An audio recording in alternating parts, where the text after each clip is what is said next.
আমাদের সাথে আগে রাখবো। তো আমি নেতৃবৃন্দ দৃষ্টি আকর্ষণ করছি,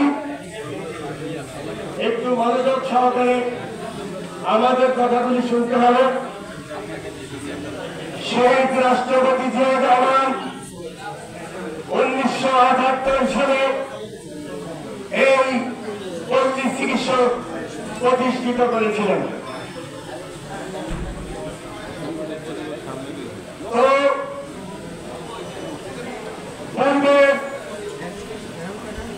সরকার এরশাদ সরকার এসে আপনি কেন কোথায় আছে খুঁজে বের করুন, আইনের আওতায় নিয়ে আসুন, তা না হলে এরা লুটের টাকা দিয়ে আমাদের পরিবেশ নষ্ট করবে, আমাদের এই সরকারকে ব্যর্থ করবে।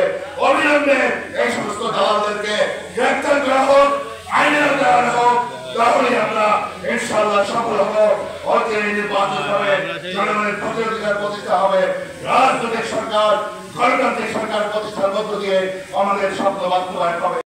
সকল শহীদ ও সকল ছাত্র জনতা রুহির মাগফিরাত কামনা করে আমি আমার বক্তব্য শুরু করছি। সবাইকে প্রধান অতিথিবৃন্দ, আজকের এই পরিবেশে আমাদের সবার নিজ নিজ দায়িত্ব বজায় রেখে ডিসিপ্লিন বজায় রাখবো। বরং শহীদ প্রেসিডেন্ট জিয়াউর রহমান যখন এদেশের রাষ্ট্রনায়ক হয়েছিলেন, সংসদের দরজায় লেখা ছিল বিসমিল্লাহির রহমানির রহিম। আজকে এই ফ্যাসিস্ট সরকার আসার পরে এই আল্লাহর ঐশী বাণী বিসমিল্লাহির রহমানির রহিম উঠায় দিয়েছেন, ঠিক কিনা?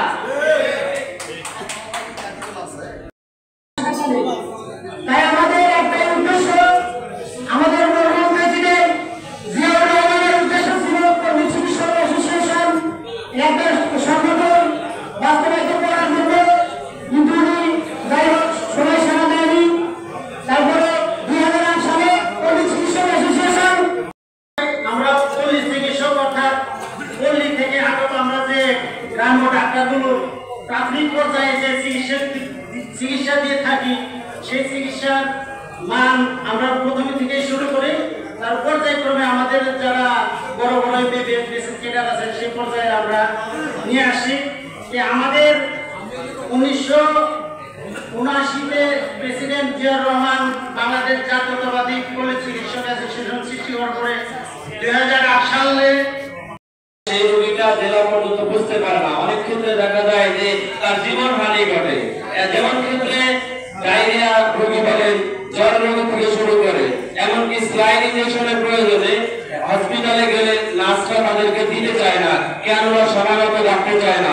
এই চিকিৎসা সেবা এগুলো আমরা পল্লী চিকিৎসার সাথে যারা জড়িত আছি তারাই প্রদান করে থাকি। এই বহু রোগ আপনার এই যে বুলেট, এই বুলেটগুলি তারা হসপিটালে চিকিৎসা পায়নি।